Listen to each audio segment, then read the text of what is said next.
Welcome to part 6 of 8 lectures on the coming 2026 financial and economic crisis. Sprawling development was slowly becoming a major concern of the planning community and by city officials increasingly concerned with the loss of their tax base. The loss of fertile agricultural land in temperate climates meant that food would have to be grown where water was naturally scarce, then shipped or trucked hundreds or thousands of miles before finding its way onto store shelves. Yet the experts would be very slow to begin to embrace and then advocate the public capture of location rents by the taxation of land values as a countermeasure. Thus, one of the primary drivers of economic cycles continues essentially unabated. Even so, land costs as a component of total housing costs remained moderate during the first 2 decades of population migration to new suburban communities. The real climb began when the baby boom generation of the late 1940s and early 1950s became young adults during the late 1960s, moved out of their parents' homes, and formed new families. The first new housing subdivisions constructed after the Second World War offered relatively small homes with few options. As educational levels and household incomes increased by the mid-1960s, however, homes increased in size and developers offered at least several models to choose from. As a general rule, builders will acquire land and begin construction when they can sell the finished property for at least 4 times what it costs to acquire the land and prepare the site. By the mid-1980s, rising land costs required a combination of A, larger homes on smaller building lots, B, increased density, including attached townhomes, and C, multi-story condominiums, cooperatives, and apartment buildings. As the 1950s came and went, urban homeowners turned older housing units over to investors and left for the suburbs or retirement communities. Residential properties in neighborhoods populated by lower income individuals and households were frequently divided into several apartments, allowing owners to maximize cash flow and depreciating the property for tax purposes. Too often, the owners failed to properly maintain the properties, and they ended up condemned and boarded up. Beginning in the late 1960s, urban neighborhoods with easy access to a city central business district and with an old but historical housing stock first attracted what were referred to as urban pioneers and later speculators and investors who performed extensive renovations in order to attract higher income residents back to the neighborhoods. Now priced out by asking prices or by rising apartment rents and taxed out by rising property taxes, longtime residents rightfully expressed their anger and frustration. The National Low-Income Housing Coalition says there is a shortage of 7 million rental homes affordable and available to extremely low-income renters. These are people whose household incomes are under 1/3 of the area median income. Every state has the problem. In its annual State of the Nation's Housing Report, Harvard University reported that 1 in 7 households pay over half of their income on housing. Investors now purchase 1 of every 4 residential properties sold, and in some markets a much higher percentage. Today, even with mortgage interest rates still quite low, nearly $40,000 in household income is needed to afford even a modest residential property in the least expensive parts of the nation.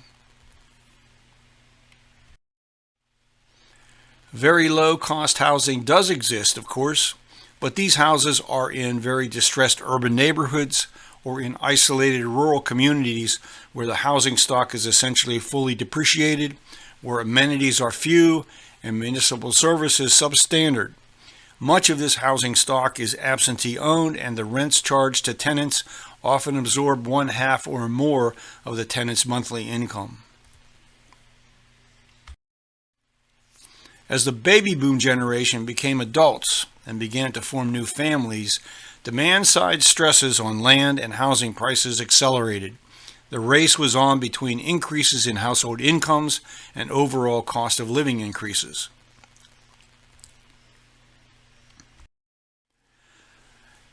Fast forward to the current decade and we see that a median price property is forecasted to sell for $708,244 in 2026. My argument, and the argument of those who hold very similar views, is that neither households nor the larger market can absorb this level of prices for residential properties and the parallel increases in apartment and housing rental charges. Even if overall inflation is brought down, the cost to own and drive a vehicle will certainly increase, as will the cost of food, utilities, medical care, child care, use of cell phones and the internet, and other living expenses. Individual and household incomes for most of the population are not keeping pace. Let's take a closer look at the history of property prices just since the 1960s. In 1963, the median price of a residential property was just $18,000. Average land costs comprised 19% of the total, or $3,420. A decade later, the median property price had increased to $32,500, an 80% jump. The land cost may not have increased as a percentage of the total, but to acquire a vacant lot to build on would cost you over $7,000.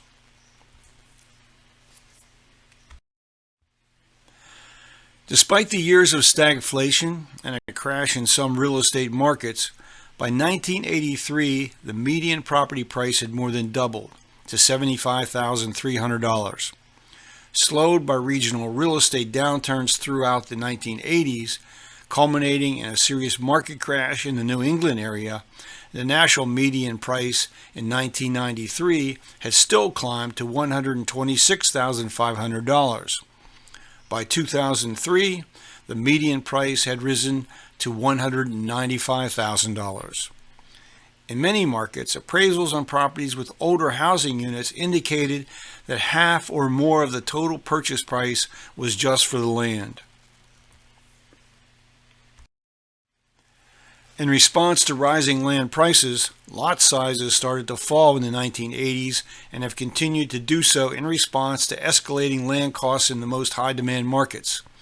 As mentioned earlier, developers sought variances to existing zoning to permit the construction of more units per acre, or sought permission to construct multi-story condominiums, often in the face of strong community opposition.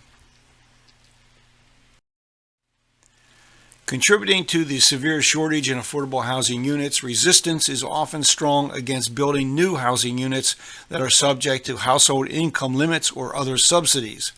One result is that the adult children of residents must leave the community in which they grew up in order to find affordable housing. Sprawling development patterns is one consistent outcome. As the population and economic activity of a community increases, what also changes is the highest best use of locations. At some point, a continuation of large lot, low density development no longer makes economic sense. An important issue is whether public policies such as zoning, density, and building codes, as well as assessment practices and tax policies, respond to these changes in market forces. What I know from decades working in support of affordable housing is that creating communities that work for all residents requires input from all stakeholders. When local governments and residents oppose new development, developers keep moving further out into more rural areas where land can still be acquired at a cost that allows for an acceptable profit. New construction on close-in, high-priced land has to a large extent been limited to mega-sized homes selling for several $1,000,000 and much more. Or when zoning densities can be changed, gated communities of townhomes or multi-story condominiums are constructed. Often, more modest existing homes are purchased and either extensively expanded or demolished and replaced. What makes the most sense, but what is often strongly resisted, is rezoning to permit the construction of multifamily structures of stacked units. Almost everywhere across the United States, residential land prices have continued to increase since the end of the last economic cycle, with the highest increases in what are termed core counties in large metropolitan areas. In some suburban markets, the portion of land to total value for existing housing units consistently exceeds 50%, and in high-value urban neighborhoods, the land will appraise at 80% of total value. This is also the case in many resort communities where second homes and investment properties prevail. Rising levels of land prices have been sustained up to now because of several factors. There is a favorable tax treatment for investment properties. There are the record low mortgage interest rates available until recently to borrowers with sufficient income and cash with which to make a sizable down payment.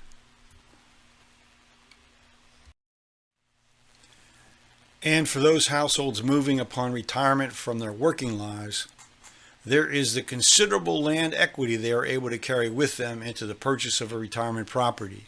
The National Association of Home Builders estimated in 2020 that second homes accounted for 5% of the nation's housing stock, with a total of 7.5 million units. Many second homes eventually become a primary residence when the owners retire. This does not include the more than 800,000 persons residing in assisted living housing. This group generally consists of persons aged 85 and older. The majority are female and non-Hispanic whites. Although there is concern raised by the increasing role played by institutional investors acquiring residential properties, these acquisitions are profitable in part because of the difficulty young adults have of accumulating savings toward the purchase of a property in markets where apartment rents absorb up to one-half of monthly income. This is one of the challenges facing those seeking the so-called American dream of home ownership. Of course, when investors with deep financial pockets enter a market, they are able to outbid most potential owner-occupying buyers and in this sense reduce the supply of affordable housing even more. What about the impact of the huge number of people working remotely, only occasionally meeting in person with their fellow workers? The dramatic increase in the number of persons working remotely has stimulated what is being described as an exodus of workers from the nation's most expensive urban centers. Even so, apartment and single-family residence rents have continued to climb across the nation, with an average increase of 14% in 2021. The value of most housing is best defined as its replacement cost less depreciation.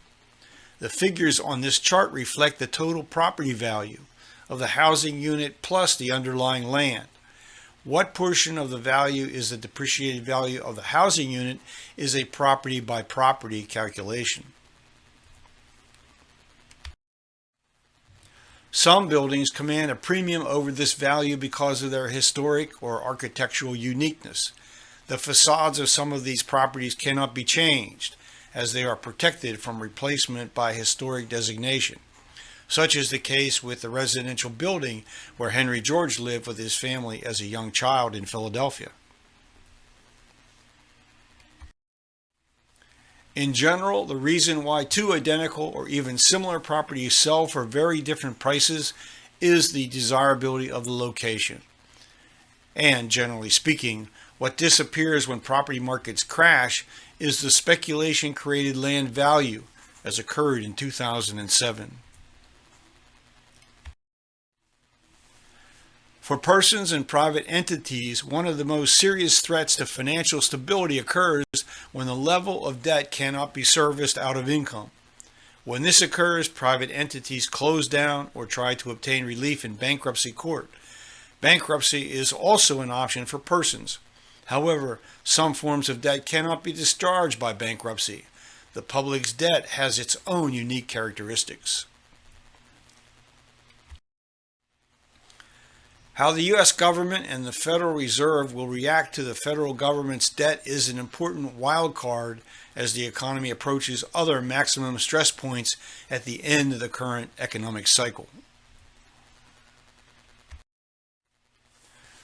The federal government has by default adopted the position taken by Stephanie Kelton and other MMT analysts who argue that deficits do not matter because the nation is the beneficiary of sovereign money, meaning that within limits, the government can simply create new digital money units to cover expenditures that exceed tax revenue.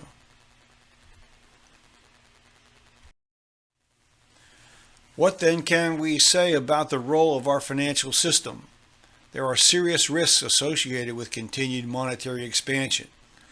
Where the spending occurs will play an important role. Will the money fund needed infrastructure repairs and replacement? Will the money be channeled to states and local governments to help construct the millions of needed affordable housing units, the upgrading of schools, and for anti-poverty programs? Will the money be given to those who are having the most difficulty meeting basic living costs? Or will the money be channeled as previously to prop up the property and financial services sectors when the next crash occurs? Today, there is much discussion about the wisdom of providing a guaranteed income to all, a universal basic income. By proposing that this income is granted to all persons or all adults, the political gamble is that at least some of the politically influential halves in our society will use their influence to see this measure adopted. Those at the lower end of the socioeconomic scale will, it is assumed, experience real improvement in their lives. But will they? My concern is that a broad increase in household income will simply enable those who own rental investment properties and properties marketed for sale to low and moderate income households to raise rents and prices. Increase the demand side of any market without increasing the supply side, and higher prices will result. What must accompany any program that increases income to everyone is a societal commitment to increase the supply of permanently affordable housing. This is essential unless and until a much larger portion of the aggregate rental value of land is publicly collected, thereby leading to a dramatic fall in the price of land. Whether the nation's economy is stable, growing, or experiencing a recession, there are always personal and business bankruptcies. Protecting ourselves from the unforeseen and the unexpected is why insurance firms exist. The financial crash that began in 2008 reveals the close relationship between personal bankruptcies and foreclosure sales of residential properties during that period of maximum stress. Between December 2008 and December 2010, about 1.8 small businesses went under. Between 2006 and 2014, nearly 10 million households lost their properties to foreclosure sales. Business bankruptcy filings increase when companies experience declining cash flow and find it difficult to service rising debt.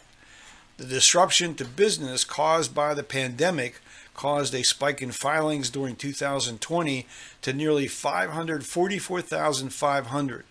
Another 413,600 businesses filed in 2021. We have become a society in which debt is an accepted part of life. Postponing consumption until funds are saved is simply not an acceptable option for many people. Ironically, when a person's credit score is translated into risk of default to a creditor, the price of credit can absorb income needed for necessities.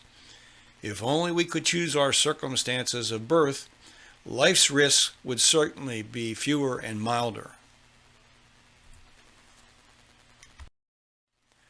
The Federal Reserve reported in January of 2022 that consumer debt owed by Americans hit $4.4 trillion.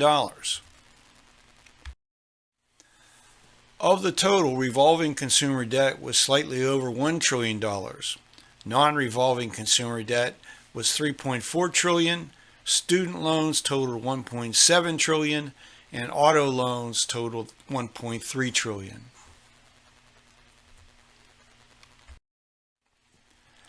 As the Federal Reserve tightens credit and interest rates rise, we can expect a rising number of delinquencies, foreclosures, and personal bankruptcies. A serious concern is that the unemployment rate will begin to increase as consumer demand weakens. Ownership of a residential property is what separates most of us with net worth from those with almost none. The Fed reported that in 2019, homeowners had a median net worth of $255,000, while renters had a net worth of just $6,300. No surprise that advocates for the poor have long believed that home ownership is key to wealth building. However, even when the home ownership rate peaked at 67% in the U.S., this had no material effect on overall wealth distribution. What rising values accomplish is to strengthen support for the status quo with respect to how property is treated for purposes of taxation.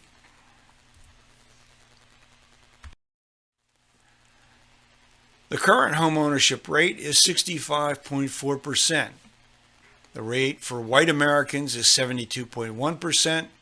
For Asian Americans, 61.7%, for Hispanic Americans, 51.1%, and for Black Americans, 43.4%. What this chart does not convey is who have been the primary beneficiaries of rising net worth. Clearly, it is those who possess assets far beyond simply a residential property that have increased in value since the 2008 crash.